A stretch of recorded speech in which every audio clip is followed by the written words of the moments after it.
The following content is provided under a Creative Commons license. Your support will help MIT OpenCourseware continue to offer high-quality educational resources for free. To make a donation or view additional materials from hundreds of MIT courses, visit MIT OpenCourseware at ocw.mit.edu. I hope you're all recovered from the quiz. Our apologies for hard questions, but it's just the first quiz. We have a lot more fun things to do in 006. So today's lecture is a light lecture. I would even call it a recreational mathematics lecture. And so thanks for coming. I'll make it worth your while. All right? So we're going to talk about irrationals. The motivation behind this is really that every once in a while we're going to have a situation where we want to compute with numbers that are much longer than 64 bits, which is really the word length in a standard computer these days. It used to be 8 bits back in the day. For most of my adult life, it was 32 bits. And recently, Intel and AMD have gone to 64-bit processors. But 64 bits ain't near enough.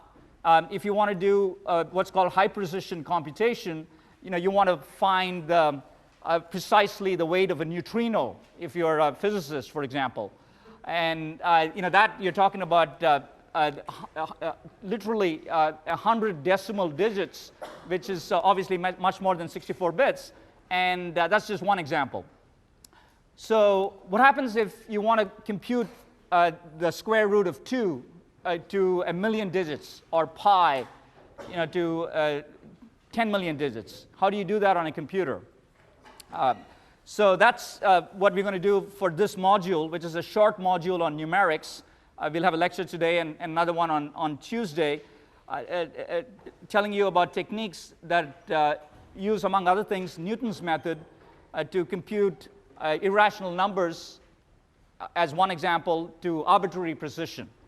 And for your problem set, you're going to look at different application that corresponds to encryption, RSA encryption, where you have to work with primes. These are now integers, but you work with primes that are thousands of bits long, right? So again, much more than 64 bits.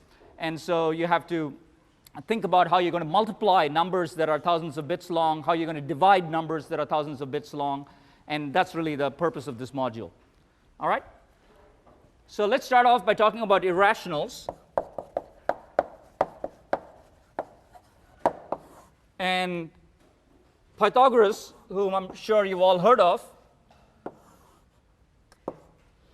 is credited with the discovery that a square's diagonal and its side are incommensurable. So you can't really express the ratio as a rational number, as a ratio of integers. Right? Now, it turns out that the Babylonians and the Indians knew this way before Pythagoras, but he gets credit for the Pythagoras theorem. And he was also a Greek philosopher. In fact, maybe he was first a philosopher and then a mathematician. And he espoused a philosophy that I guess is called Pythagorean mysticism, that said that all is number. Okay, so the world is about numbers, and he worshipped numbers. His followers worshipped numbers.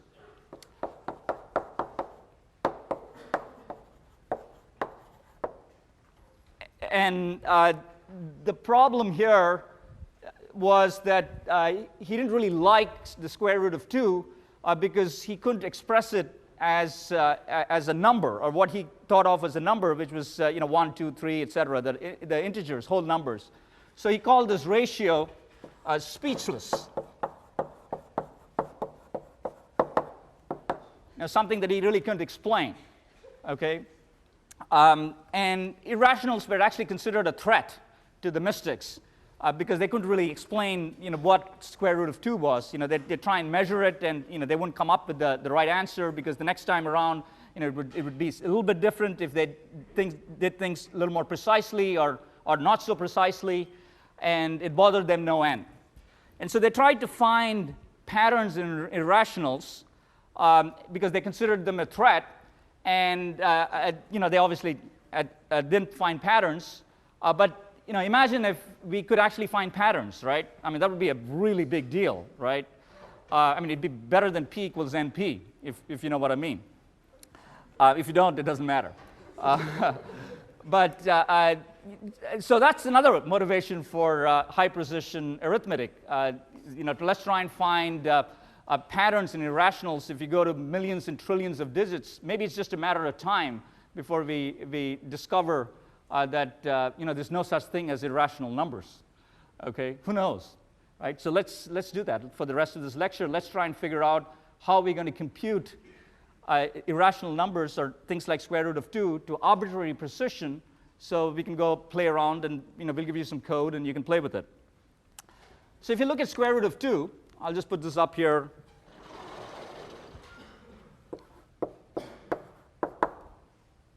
So it's 1.414, and you probably all knew that. Then it's 213, 562, 373, 095, 048, etc. And I don't see a pattern there. I see a zero, a couple of zeros here. It's kind of hard to imagine. You'd probably want to think of a computer program that generates square root of 2, and then maybe a different computer program that's looking for patterns, right? So let's not worry about the square root of 2. I want to digress a little bit. I did say this was a bit of a recreational mathematics lecture. And let's talk about something completely different, which are Catalan numbers. So these are really my favorite numbers in the world. And people like primes. Some people like irrationals. I like Catalan numbers. Okay, Catalan numbers they show up all over the place. And how many of you know what Catalan numbers are? Oh, good. Excellent. So Catalan numbers have a recursive definition. You can think of them as representing the cardinality of the set P of balanced parentheses strings.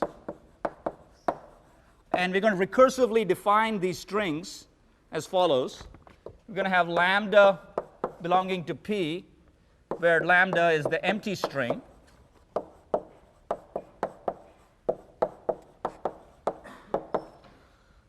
And that's rule 1.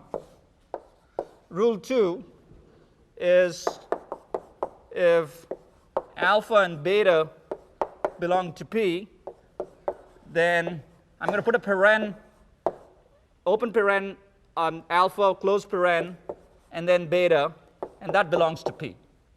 Okay? So you iteratively or recursively apply this rule over and over, and you start getting strings that are balanced, right? So this is balanced. Now that's not balanced. This is not balanced. And so on and so forth. Obviously, things get more complicated in terms of the parentheses when you have more brackets or parentheses. And so the nice thing about this definition is that you can get every non-empty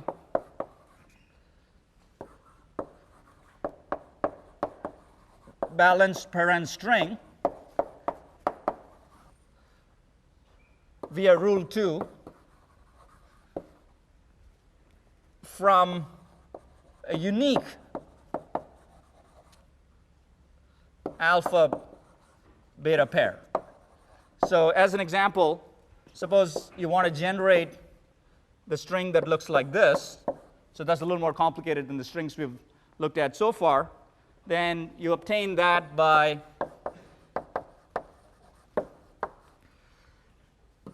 having alpha be this simple string, and then you put the brackets around that, and then your beta corresponds to this.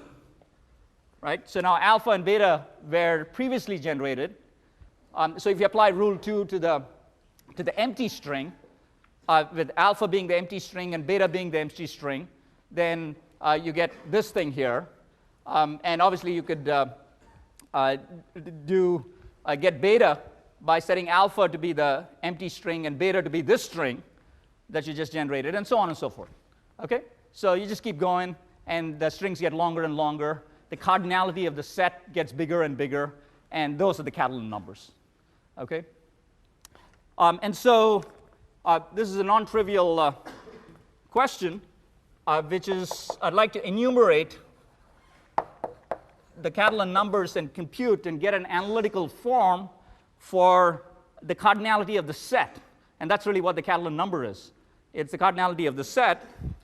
And so Cn is the number of balanced parentheses strings with exactly n pairs of parentheses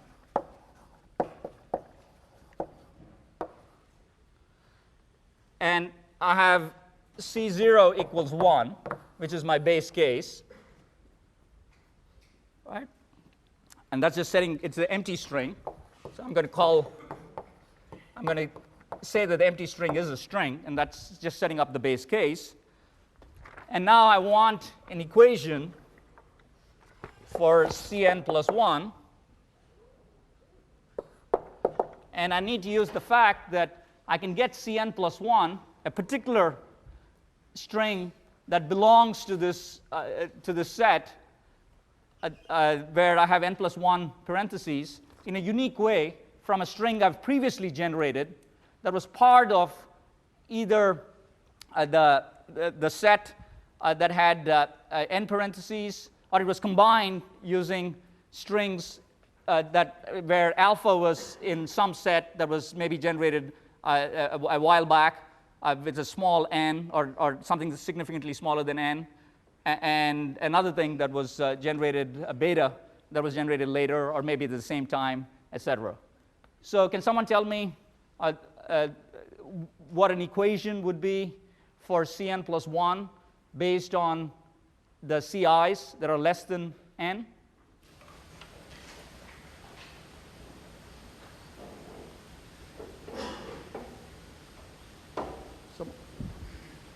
So what about C1? Maybe I'll ask, what about C1? What's C1? 1, right? C1 is 1, because all I have is this string. That's the only balanced string, right? Now I have C0 and C1. What's an equation for C2 in terms of numbers? I want a number for C2 based on C0 and C1. Someone? Yeah? C0 plus C1? No, not quite right. How many strings do I have? C0 plus C1. Yeah, actually, you're right. Well, the number is right, but the equation is wrong. Okay, it's not quite that, right? You get a yep. So it's something like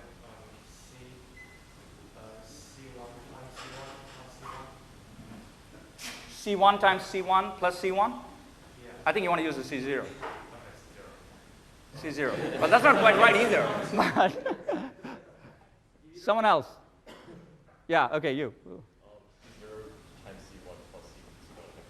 C0 times C1. C2 would be C0 times C1 plus C1 times C0. Okay? And you're setting the alpha. So here's the thing. You set the alpha and you choose the alpha, and then you choose the beta. Okay? And there's a couple of different ways that you could choose the alpha. Right? You could choose the alpha from, you could make it a string that's empty, or you could make it the one string that you've generated so far, which is, the standard simple string, the non-empty, the non-trivial balanced string. And you could do that a couple of different ways with the alpha, and that's why you have two terms over there. All right. So the number in terms of all the equations I got, they all came out to be the same. It's 2, and that's correct. Okay. But this is the equation for it. And so now tell me what a general equation is for Cn plus 1 based on what we've learned so far for the C2 equation. Yeah, back to you. So C0 times Cn plus C1 times Cn minus 1 all the way to Cn times C2. Perfect. Okay, good. That deserves a cushion. All right, good. No, that wasn't me. That was you. And put it right there, right? Bread basket, right? So Cn plus 1 equals sigma. So you gave me a summation, k equals 0 through n, ck Cn minus k, where n is greater than or equal to 0. Okay? And you can figure this out. It's not particularly important as to exactly why this is true. You can think about it offline. But the interesting thing is that this is a generator, obviously, and it's going to give you a nice looking set of numbers.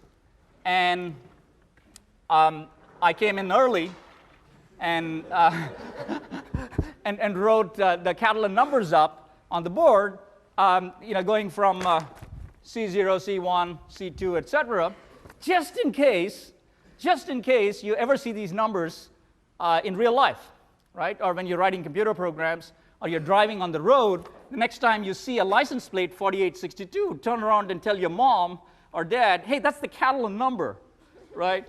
And maybe she'll be impressed, right? This, of course, you're not going to see on a license plate, but you could always make up a bumper sticker or something, and you could have, the C17 as being a bumper sticker on your car, right? I mean, that's the kind of thing I'd do. But anyway, so just in case you see these numbers, we might come back to this a little bit later in the class. But yeah, 42 is on that list. Yeah, it has to be. 42 is on every list, right? 42 is the answer to every question. Right? I'm glad you guys didn't put 42 down in the answer to every quiz question. It doesn't quite work, all of the time. All right? But most of the time, 42 is a good answer. Okay? Most of the time. Right? Okay, good.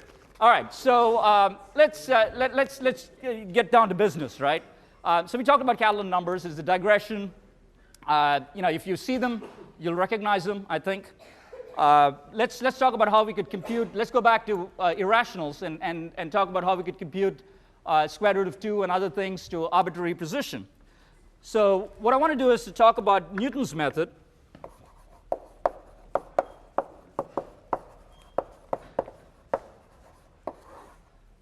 And Newton's method is something you probably learned about in middle school, high school. And let's say you have a function y equals f of x, where this is x and that's y, the coordinate axes. And we're going to try and find the root of fx equals 0 through successive approximation.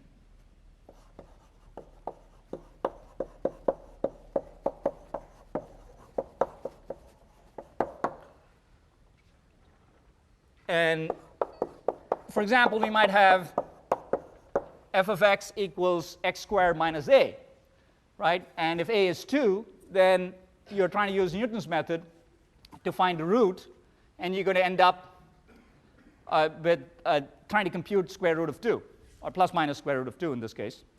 But you can go for a particular root, and you'll try and converge to that. So the way Newton's method works is it tries, geometrically speaking, it tries to find tangents, and a different colored chalk would be useful here, but you don't seem to see one. So what would happen is, let's say you're sitting out here, and it's a successive approximation method. So this would give you x of I, and now you want to compute x of I plus 1, and what you're going to do is draw a tangent like so, and find the intercept onto the x-axis, the x-intercept, and that is going to be your xi plus 1. Okay? And you have to write an equation for that tangent, and this is, I guess, trying to figure out how much of middle school math or high school math that you remember. What is the equation for that tangent? Anybody?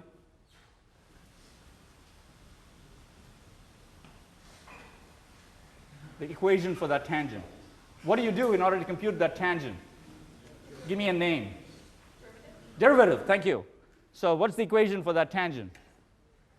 Y equals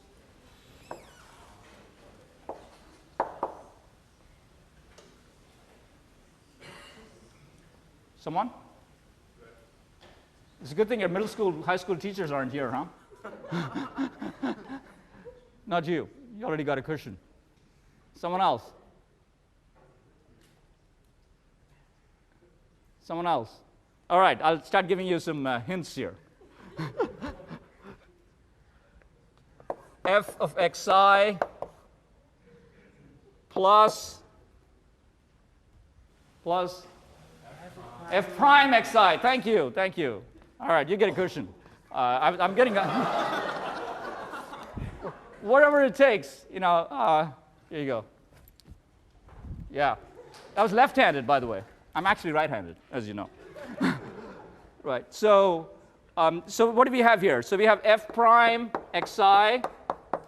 Now, come on, let's finish it. Finish it. Times x minus xi. Thank you. Okay, so now I get it.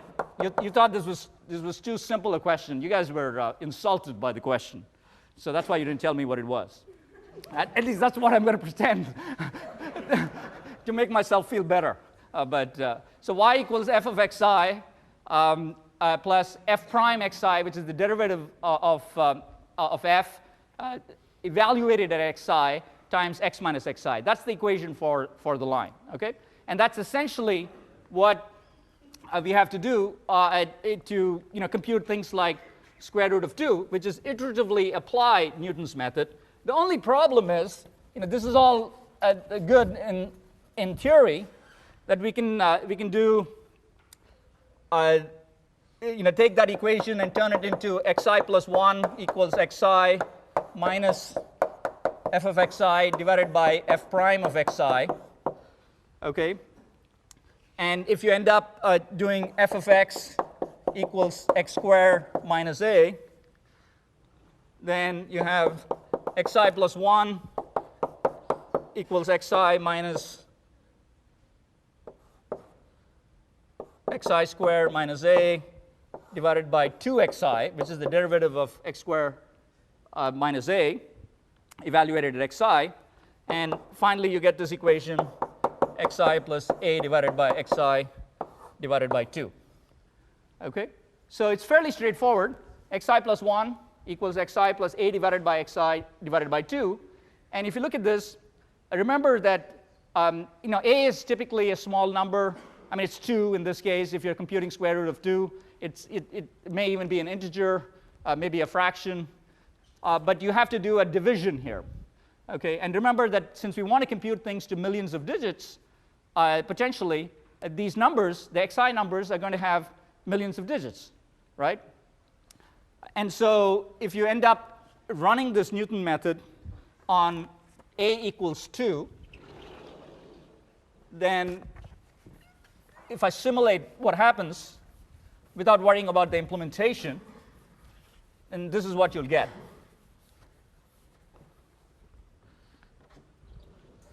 You have x0, you start with x0 equals 1 with a bunch of zeros.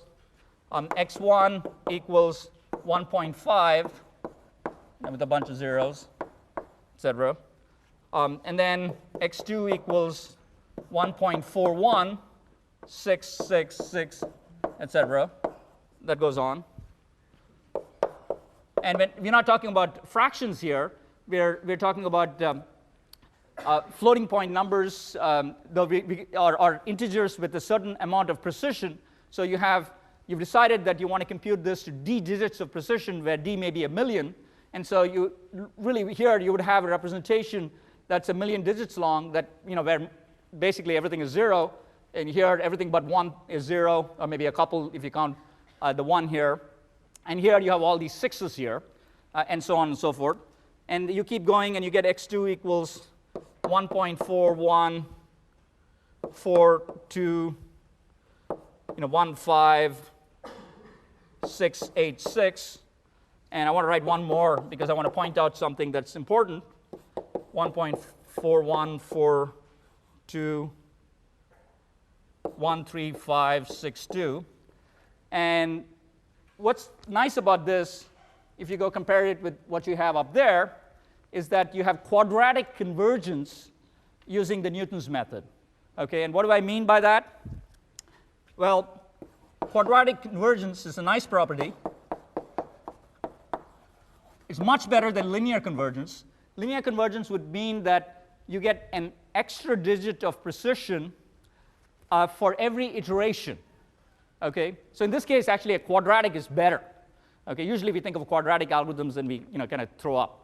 But linear algorithms is what we like, right? But in this case, it's actually a good thing.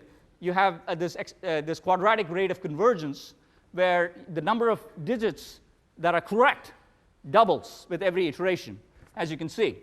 So here you have you start with roughly, if you rounded this up, you would get 5. So you're saying that that's kind of 1 digit of precision in terms of the decimal. And then now you're talking about 4142, 4142, 13, and 56. So that's 1, 2, 3, 4, 5, 6, 7, 8.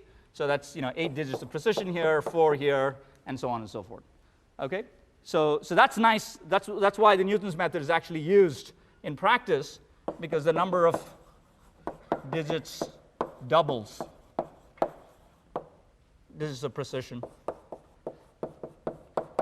So now you don't get too scared about calculating things that are 1,000,000, because you kind of go and say, whoa, I mean, that's not so bad. That's only a logarithmic number of iterations, right?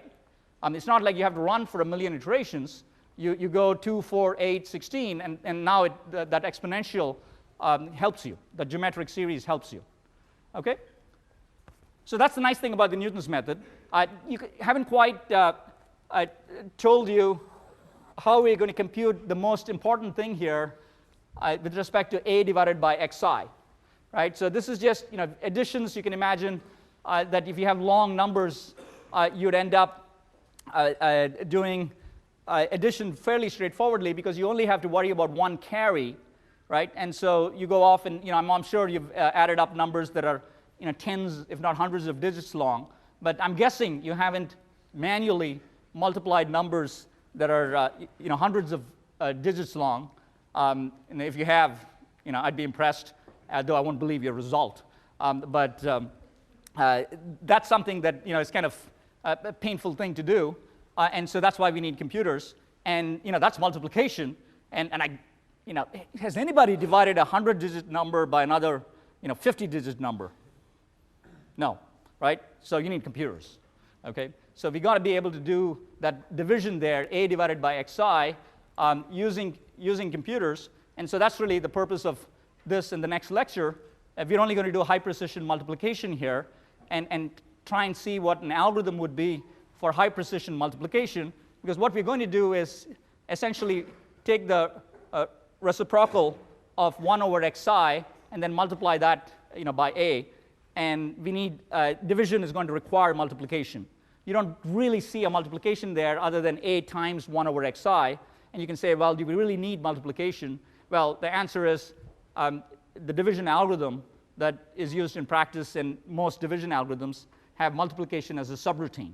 Okay, so we're going to have to figure out high precision multiplication first. It's a little bit easier than division, and use it as a subroutine for high precision division, which we'll do next time. Okay, so now we're sort of back in 006 land, if you will. We have a problem that's high precision multiplication, and we want to find an algorithm for it. And there's the vanilla algorithm that is going to take certain amounts of time, asymptotically speaking, and then there's better and better algorithms. As you can imagine, multiplication is just such a fundamental operation that people have looked at trying to reduce the complexity of high precision multiplication. So if you have n bits, so what's the standard algorithm for multiplication take if you have n bits of precision? N squared, right? But you can do better, okay?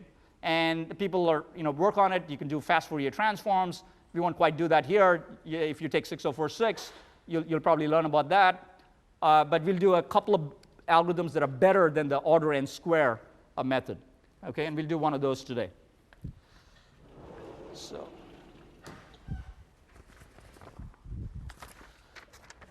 So the way we're going to work with integers, one little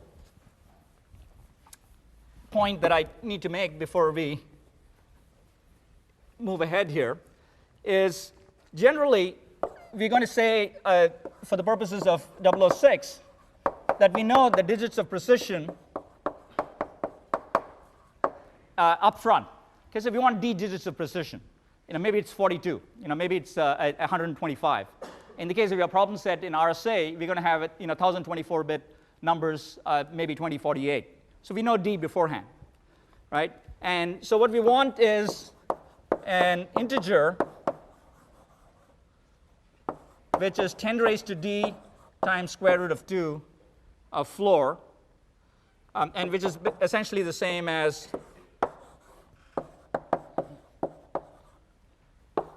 that, 2 times 10 raised to 2d. Okay? So we're going to treat these as integers, so we don't want to worry about decimal points and things like that. All of these things are going to be integers. And there's no problem here. We can still use Newton's method.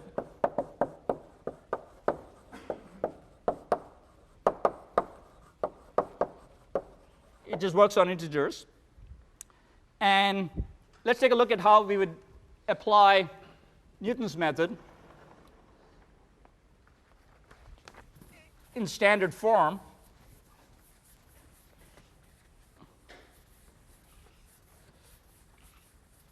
And we won't really get to the part where we're going to go from division to multiplication today, as I said.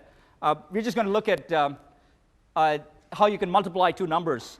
So I didn't mean to say that we're going to look at Newton's method. We're going to look at high precision multiplication, and then eventually we're going to use that to build Newton's method, which requires the division.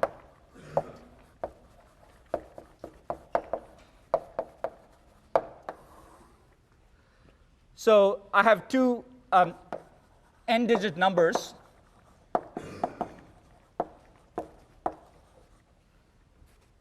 And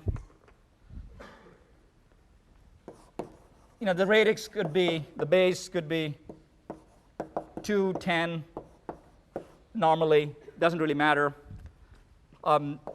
0 less than x, less than y, strictly less than r raised to n. That's standard for the ranges. And what I have here is, the way I'm going to do this is use our favorite strategy, which is divide and conquer, because I have n, which is large, need to break things down, break it into n by 2 digit multiplications, and when finally I break things down and I get down to 64 bits, I just run one instruction on my computer to multiply the 64-bit numbers. And standard machines, you could get 128 bits of result back when you multiply 64-bit numbers, right? So in some sense, you only go down. You don't go down to 1 bit. You go down to 64, and your machine does the rest. So what we have here is you set x to be x1, where x1 is the high half, r raised to n over 2 plus x0. So x1 is the more significant half, and x0 is the low half. And the same thing for y. y1, r raised to n over 2 plus y0. And you have now the ranges change. X0 and x1 are smaller. So that's what you have for x0 and x1.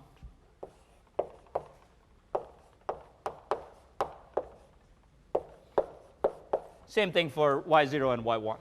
So that's a fairly straightforward decomposition of this multiplication operation. And again, if you do things in a straightforward way, you will create a recursive multiply, as I'll write here. And what you do is you say let z0 equal x0 times y0, z2 equals x2 times y2, and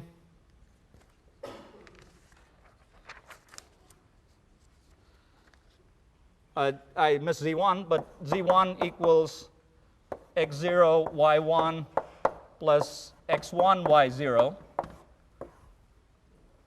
And I have overall z equals xy equals x1 y1 times r raised to n plus x0 y1 plus x1 y0 times r raised to n over 2 plus x0 y0. And this part here was z0. This part here was z1. And this part here was z2. And if you look at it, you need 4 multiplies, right? 1, 2, 3, 4. And you need 4 multiplies of n by 2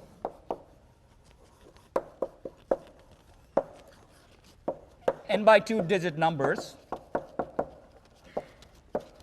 And by now, after you've prepared for quiz 2, I will just say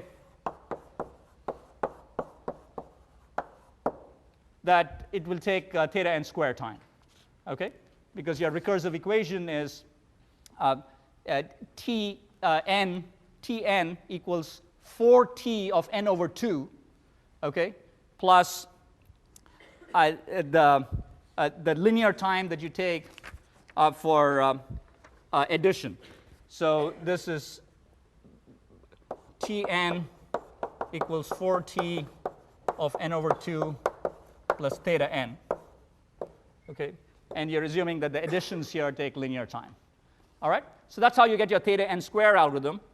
And we're not happy with that. We'd like to do better, okay? And so how do you do better? Well, there's many ways of doing better. The simplest way of fairly substantially lowering that complexity is due to a gentleman by the name of Karatsuba.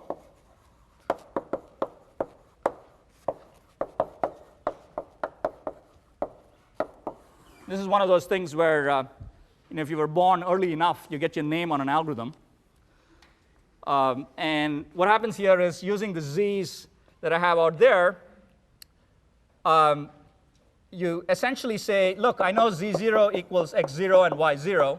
I'm going to go ahead and multiply. z2 equals x2 and y2. Go ahead and do that. And now I'm going to write z1 as x0 plus x1 times y0 plus y1 minus z0 minus z2. So you're actually computing z0 and z2 first, and then using them to compute z1. Okay?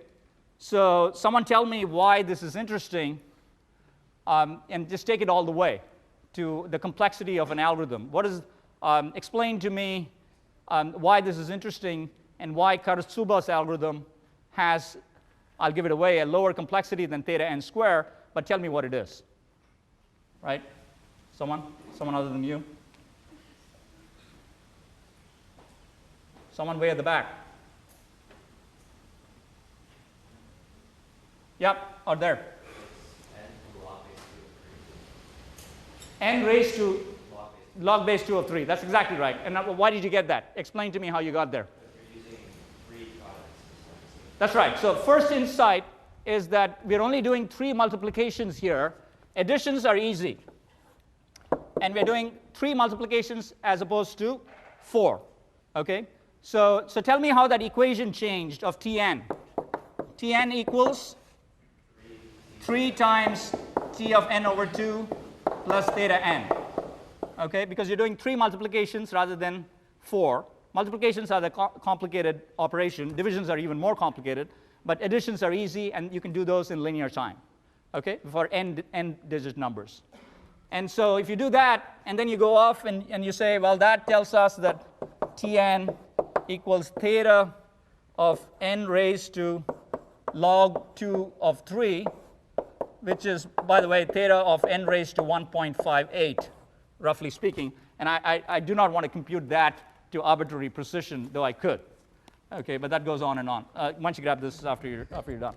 Right, but that just goes on and on. 1.58 is a rough approximation. Okay, that's an irrational number too. Assuming you think that irrational numbers exist, that's an irrational number. Okay, so good. That's really all I had. By the way, it's 1.58490.625. I really should have written that down. 1.58. In the context of this lecture, I think it's important that we get at least a few digits of precision. Okay.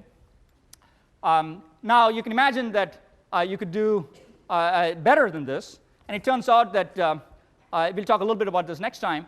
But you can imagine breaking this up into not n over 2 chunks, but n over 3 chunks, right? Why don't I just break up x into the top third, the middle third, and then the bottom third, and then try and see if I can get away with fewer than 8 multiplications, right? Because the original thing would have taken 8, and if I can do less than 8, maybe I can reduce that 1.58 number. Okay, so that's a little bit of a preview for what we'll do next time. But what I'd like to do is do a demo, and I want you to run that. It's out there, so blank that out for a second, right?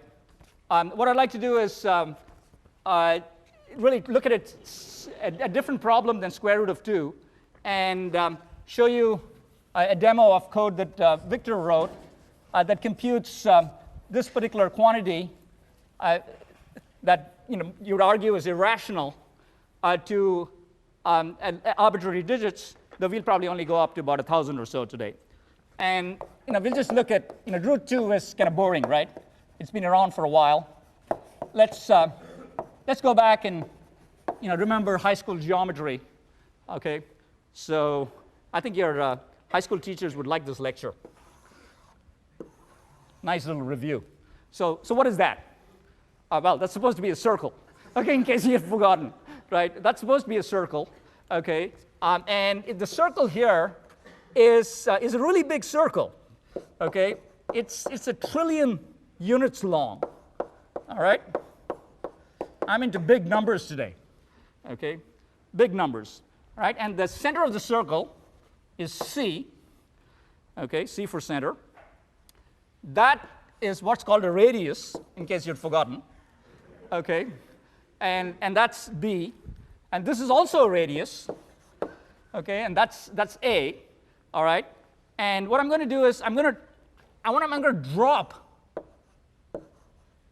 a little, I guess, the perpendicular down, which is 1 unit high.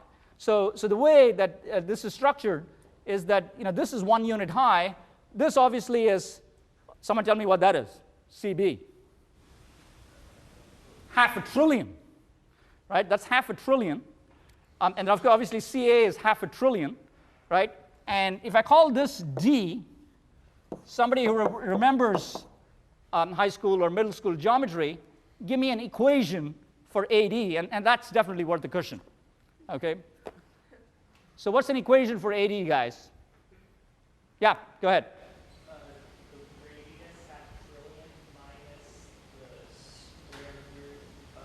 the Square root of, yeah. minus the square root of 500 billion squared minus 1.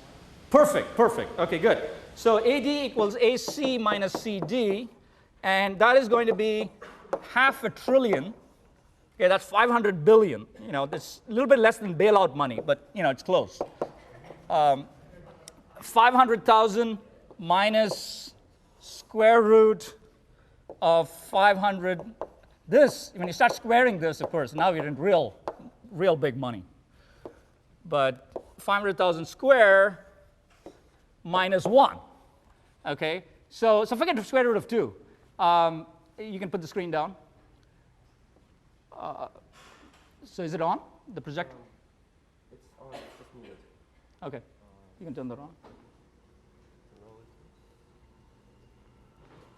So what we're going to do is, I'm just going to show you the digits of this crazy quantity being computed to tens of thousands of digits.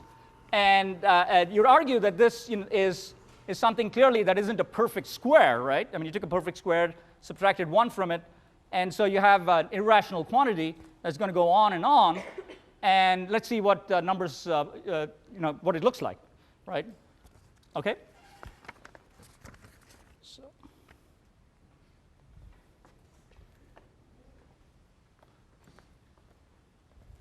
Get out of the way. I hope you can see from the back. Oh man, really? Looking pretty good so far. Looking pretty good. Okay. Somebody see the numbers somewhere else? Have you seen these numbers before? No. Like 20 minutes ago? Like right in front of you? Okay? All right. So I think that's a good place to stop. All right? If you want an explanation for this, I think you can go to section tomorrow. I'm getting you some attendance tomorrow. All right? Happy to answer questions about the rest of the lecture. And thanks for coming.